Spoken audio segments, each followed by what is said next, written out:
इसी पूर्णिया जिले का वाकया मैं आपको सुना रहा हूं।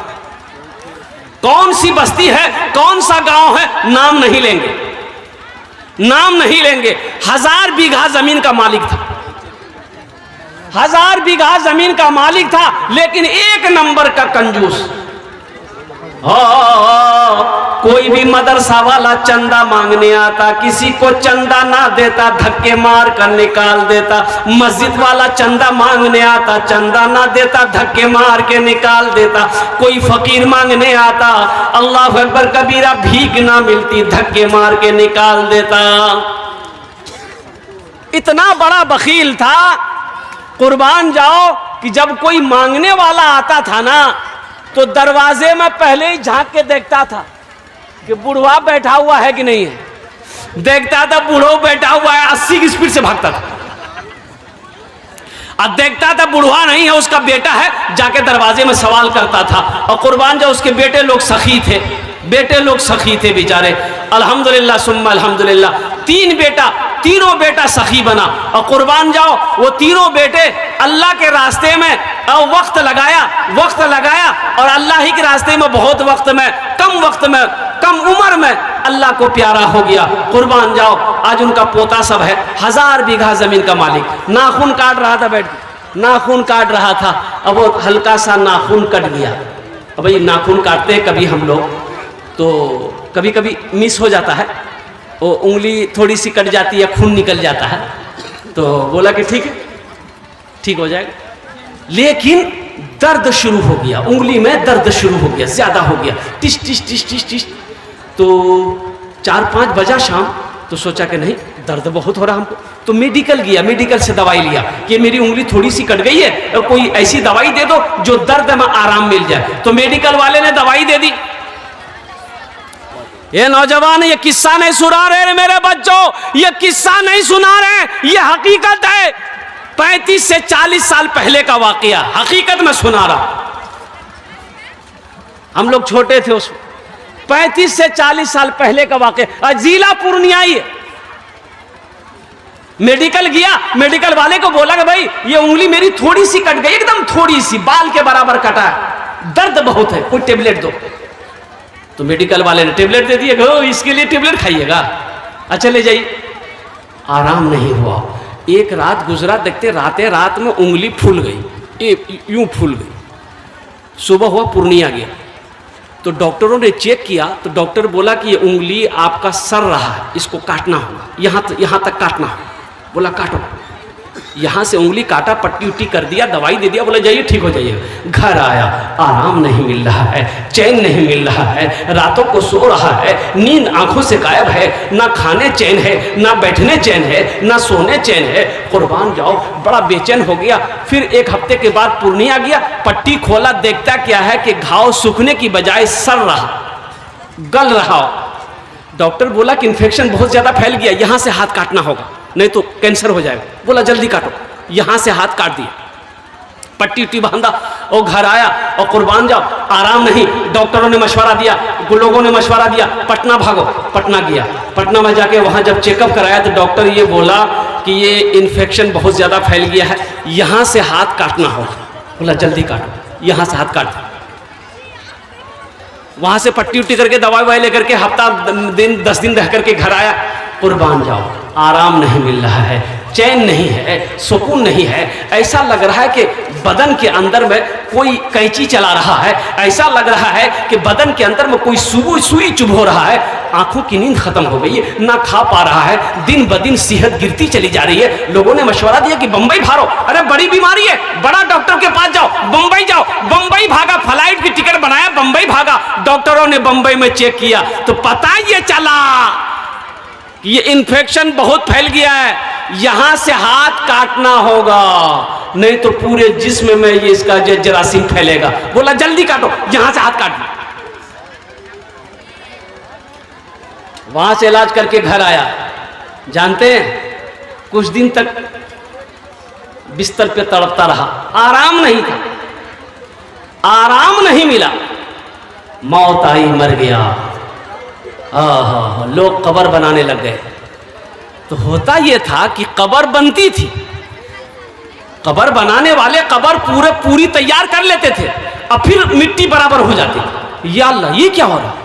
वो कब्र बनाने वाला भाग गया, बोला बाबा आज तक ऐसी कब्र नहीं देखे, कब्र बना लिया फिर कब्र बराबर हो गई। तो लोगों ने हिम्मत दिया कि भाई इसमें घबराने वाली क्या बात है, हो सकता है मिट्टी ढीली हो जिसकी वजह से मिट्टी बराबर हो गई, दूसरी जगह बनाओ, सख्त मिट्टी जहां हो वहां कब्र बनाओ, सख्त मिट्टी वहां कब्र। जैसे ही कब्र बन के तैयार हुई फिर कब्र एक बराबर हो गई, ऐसा लगा कि यहां कब्र है ये नहीं। 3 जगह कब्र बनाई गई, कब्र तैयार नहीं हुई। तो एक आलिम से पूछा गया कि शेख ये मसला है। तो उस आलिम ने कहा कि सुनो, ये गड्ढा खोदो, इसको दफन कर दो, पूरे हिंदुस्तान में इसकी कब्र कहीं भी बनाओगे ना कब्र नहीं बनेगी, इसलिए कि जमीन भी नहीं चाहती कि इसका जिस्म मेरे अंदर आ। जगह दिल लगाने की ये दुनिया नहीं है, ये इबरत की जा है तमाशा नहीं है। जगह दिल लगाने की ये दुनिया नहीं है, ये इबरत की जा है तमाशा नहीं है। जगह दिल लगाने की दुनिया नहीं है, ये इबरत की जा है तमाशा नहीं है। खुशी की जगह है दुनिया नहीं है, किसी को सदा इसमें रहना नहीं है। खुशी की जगह है दुनिया नहीं है, किसी को सदा इसमें रहना नहीं है। तो नौजवानों जानते हो, देखने वालों ने देखा तो पता ये चला कि ये गड्ढा खोद के उसको डाल दिया, मिट्टी बराबर कर दिया। देखने वालों ने देखा कि आहा, उसकी कब्र से धुआं निकल रहा है।